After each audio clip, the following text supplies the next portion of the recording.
My name is Jim Ailor, and I am delighted to be with you. You may find this hard to believe, but I have a friend, and that friend writes songs, and last year he put out this album. Anyway, Gannon Sims has one song on that album where there's a little phrase in it that's been driving me crazy.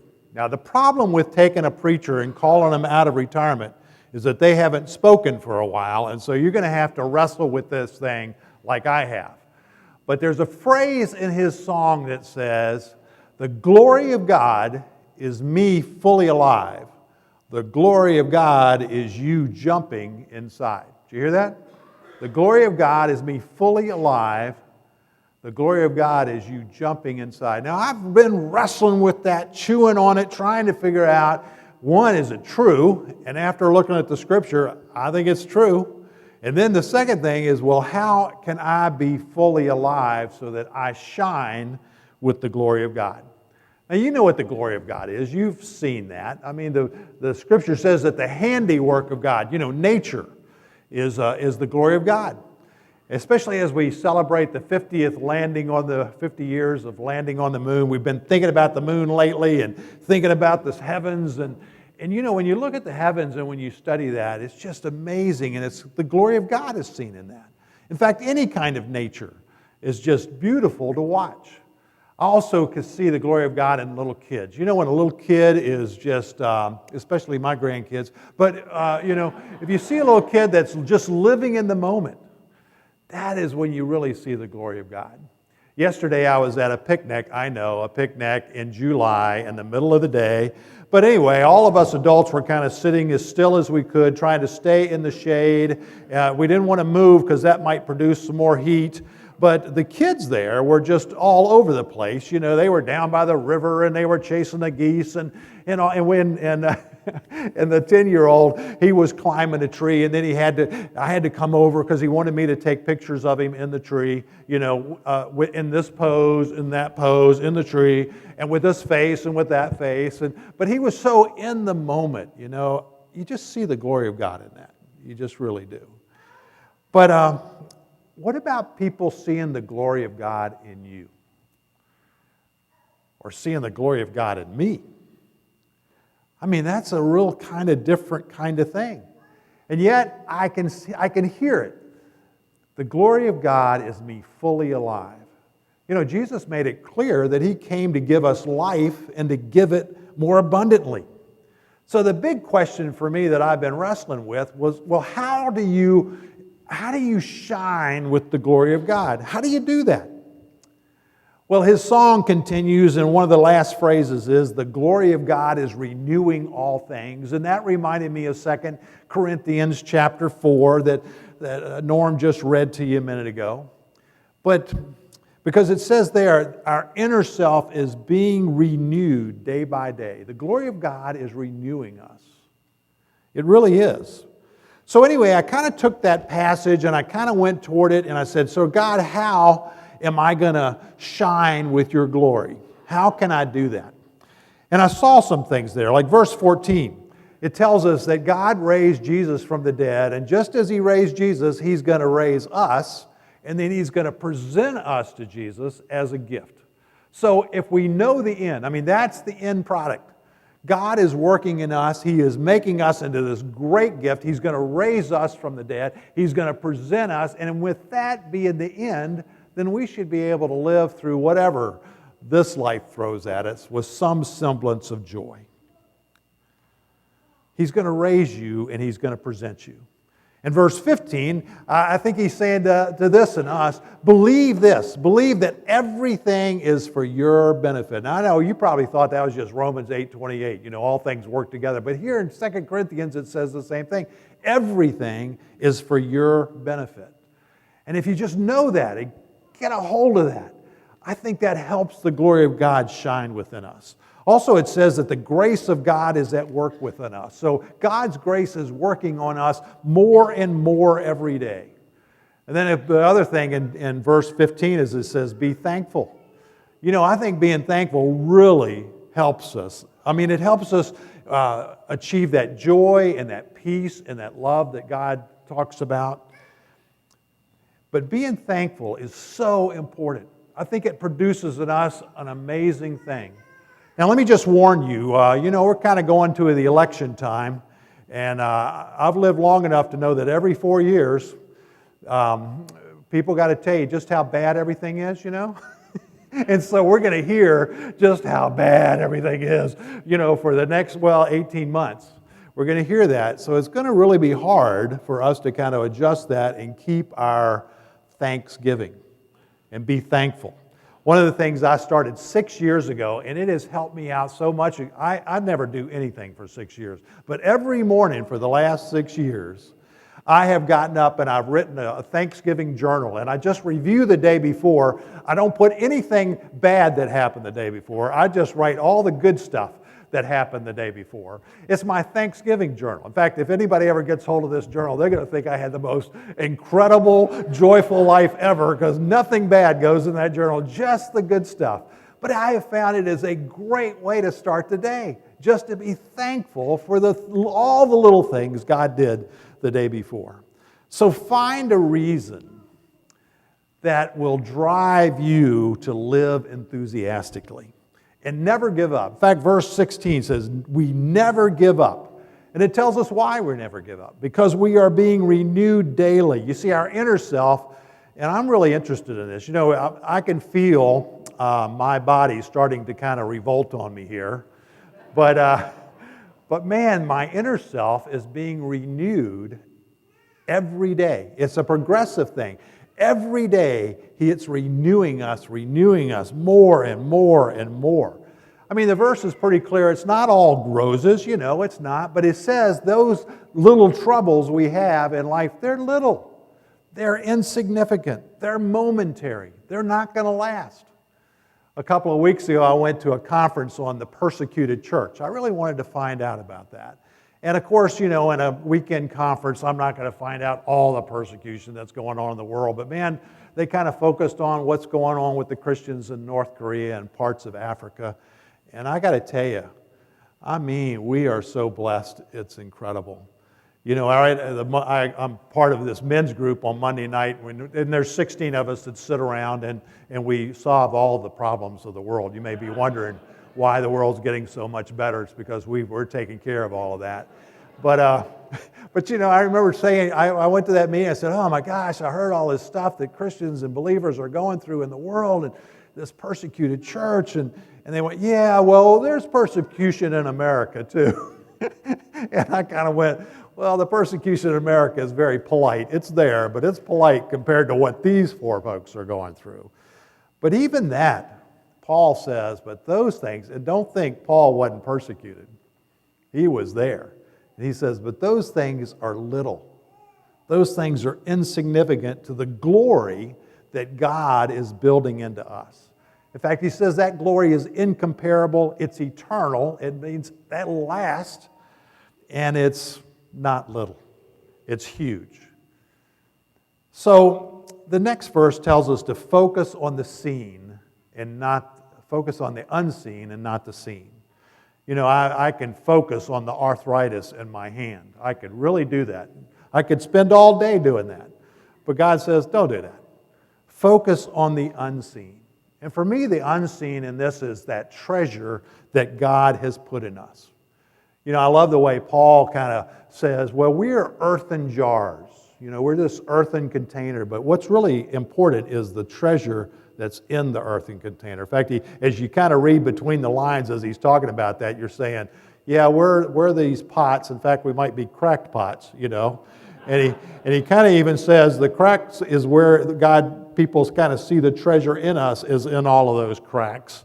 But, we believers, we talk about joy and peace a lot. But do we show it?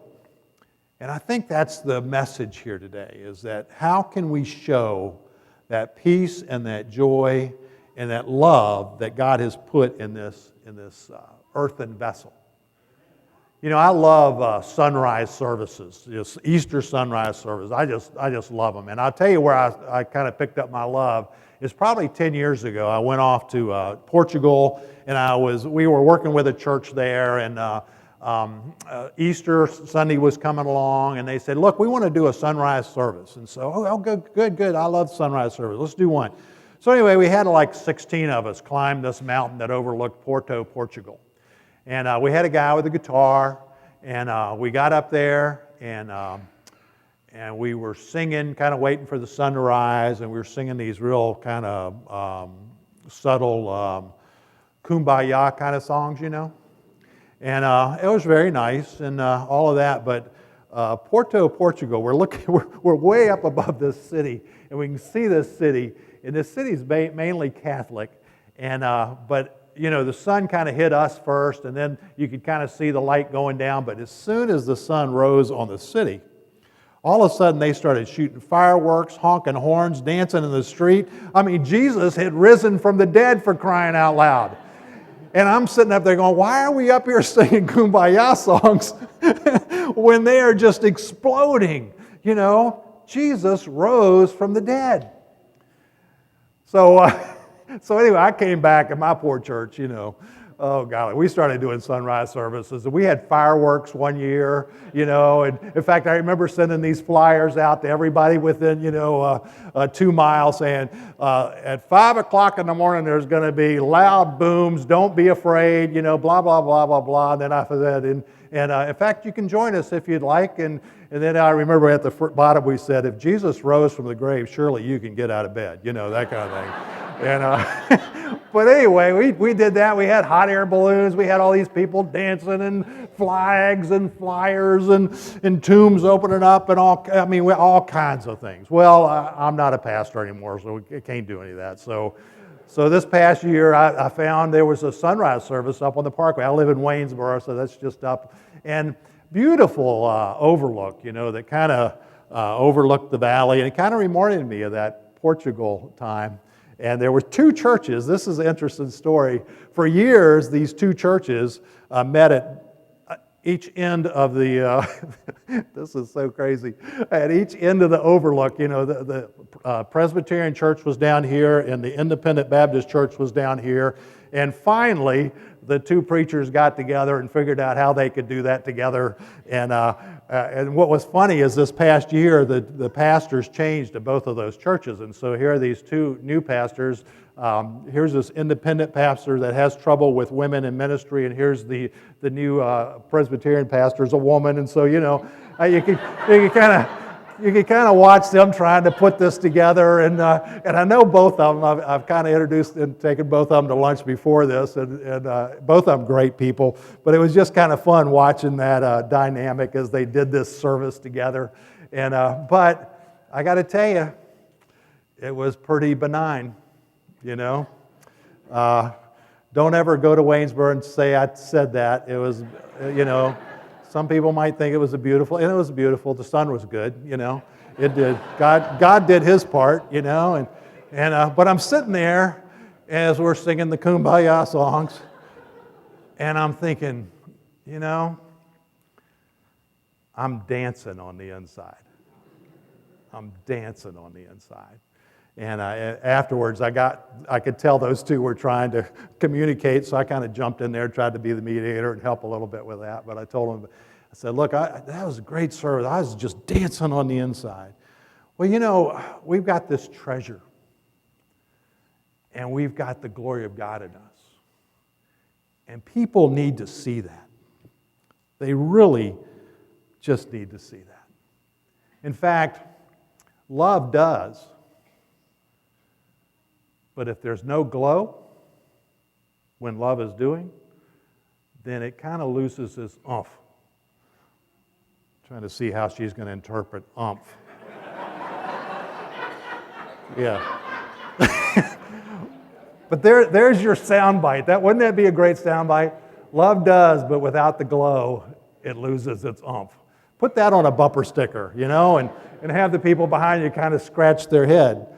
But it's so important that we shine, that we let the glory of God shine in us. So what is it that keeps us from shining? What is it that keeps the glory from being seen by others? Is it the stuff you're dealing with? Maybe it's some past events. I know how life has a way of throwing a wet blanket on you. I know that. So how do we get over that? Well, let me just tell you a little secret. God's hand supersedes your past. It really does. In fact, there's a reason why the rearview mirror is small and the windshield is big. Because, yeah, we need to look back there every now and then, but keep your eyes ahead. We've got to shine. We've got to get over that past stuff. I mean, what is it that's keeping you from shining? Is it that dysfunctional thinking, I love what AA says, is stinky thinking, Is it you're just thinking wrong? Well, Jesus came to fix all of that. In fact, Jesus' first sermon, if you just read Luke chapter 14, where he goes into his hometown, is his first sermon, and he preaches this sermon, and he basically, we call it the Nazareth Manifesto, because he says, this is why I was sent, this is what I'm about. And it's amazing. If you just read that one, you think he's a prosperity preacher, because he goes after it. He says, I came to preach the gospel to the poor. Are you poor? Is that why you can't do this? I know when you're reading Bob Goff, I love Bob Goff because he is rich and he doesn't make any bones about it, Hey, my office is at Treasure Island in Disneyland, This is amazing. But maybe you're not rich. Well, Jesus came to preach the gospel to the poor. He came to do something about that, if you're poor in spirit or if you're poor financially. He said, I was sent to heal the brokenhearted. Is that why you're not shining? Because you're brokenhearted? Jesus came to heal that. He said, I came to preach liberty to the captives. Are you a captive? Are you just hooked on something? Is it pornography or drugs or alcohol or work? Whatever it is that you're captive to, he came to set you free. He said, I came to give recovery of sight to the blind. If you're not looking at things right, he can help you with that. Why aren't we shining? He says he came to preach liberty to the oppressed. Are you oppressed? Is that what it is? Jesus came to give you liberty. In fact, twice in that he uses the word liberty. In fact, the more I read the Gospels, the more I just realize he came to set us free. Freedom is the big message of the gospel. So here we are, these earthen vessels with this treasure inside. So how do we make it glow? Well, one thing is you got to take your light and put it up on a lampstand. With archaeologists years ago, when they first started digging through the Bible lands, they kept finding these little columns. They were from 3 to 5 feet tall. And they were like little columns and things. And they didn't know what they were for. And then finally they found one with the lamp on top of it, These were lampstands. And Jesus said, let your light shine. You are the light of the world. Don't put it under a bushel, don't hide it. Put it on a lampstand. So what does that mean? Well, that means you get to the best place where you can let your light shine. That's what it means. Watching those kids climb the tree yesterday, I was reminded of back when I went to camp when I was a kid, and I was at that age, that age where boys weren't interested in girls, but girls had were a little bit ahead there and were interested in guys, and the girls still had cooties, I think is what we used back then, but anyway, during this camp they had this Sadie Hawkins Day. And Sadie Hawkins Day, that's totally politically incorrect these days, so they don't have those anymore. But back then, before we were enlightened, Sadie Hawkins, yeah, you can go any way with that, can't you? So, but Sadie Hawkins Day, they had this race in the beginning of the day, and the girls chased the guys, and if the girl caught the guy, then you had to dance with her at lodge that night.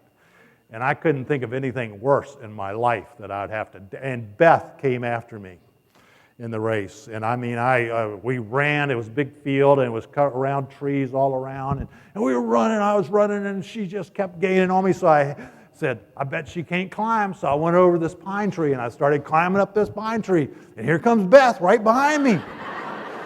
And I'm climbing, and she keeps coming, and she kept coming. I remember getting to the top of the tree, and here's the tree, and my chin is sitting on the top of the tree, going, where do I go from here?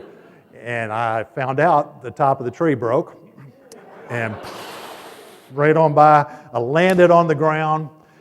This was a tall tree. I don't know how I lived to tell about it. I remember laying there, and I look over, and across the field, here comes all the adults. They've seen me fall, and they're all running toward me. The nurse is out in front of all of them, And here they come, and oh no, the nurse is coming. And I'm going, am I okay? And then I look up in the tree, and Beth is coming down the tree. And so I got up, and I took off. Put your, I got to tie that story in somehow. Isn't that a good story, though? So, take your life, and get it to the highest spot you can so that you can shine. It may be with just a crowd of 2 people, maybe just 1, maybe 20, maybe thousands, I don't know. But put your light where it can shine. Because you see, this thing of the glory of God is us fully alive. The glory of God is us jumping inside. This is a have to. If the world is going to find out about Jesus, they got to see us glow. So whatever it is that's keeping the wet blanket on you, deal with it. Deal with it and get rid of it and start to shine. So let me end with this. This is something I read to myself once a week. So seek adventure. Adopt a pioneer spirit. Make new plans. Hatch new maps. Chart new waters. Find new pathways. Decide not to be crusty. Take risk. Poke the box. Expect discovery. Rethink the issues and beliefs. Find new causes. Be creative. And find the brightest parts of the universe. Glow, baby, glow. Amen.